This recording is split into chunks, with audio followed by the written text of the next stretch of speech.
yasikufanye mkose Mungu. Maisha yasikufanye ukane neema. Maisha yasikufanye ukimbie kanisa. Kumbuka maisha ni kipimo cha muda tu.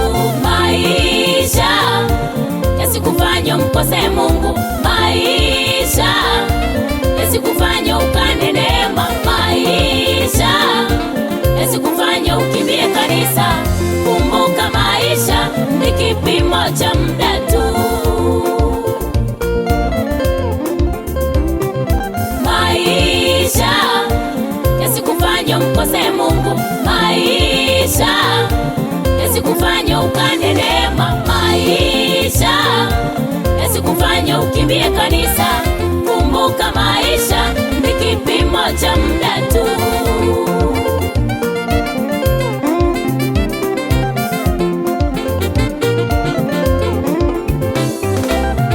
Petro alimkana Yesu sababu ya maisha.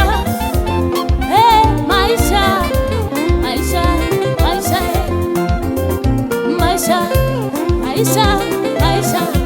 Usifanye ukimbie kanisa sababu ya maisha. Wengi wanakimbia watumishi sababu ya maisha. Maisha, haya maisha, jamani, haya maisha yasitufanye tuache kanisa. Jamani, haya maisha yasitufanye tukimbie neema. Maisha yasikufanye mkose Mungu. Maisha yasikufanye ukane neema. Maisha yasikufanye ukimbie kanisa. Kumbuka maisha ni kipimo cha muda tu.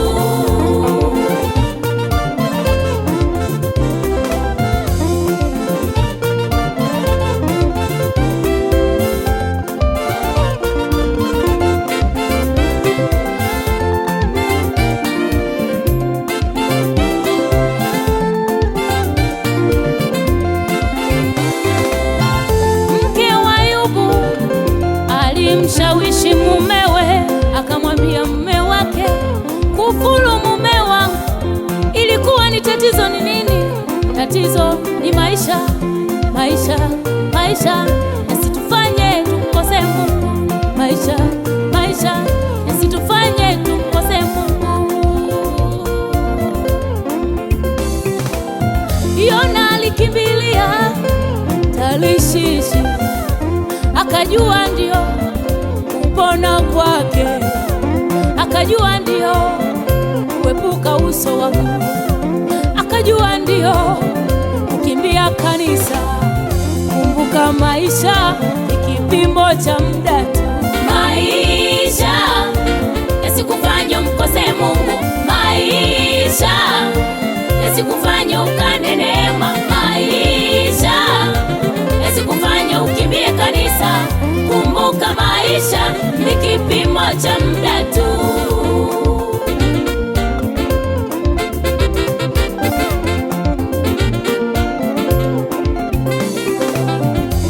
Wanadamu wengi wamemuacha Mungu eti kwa sababu ya maisha.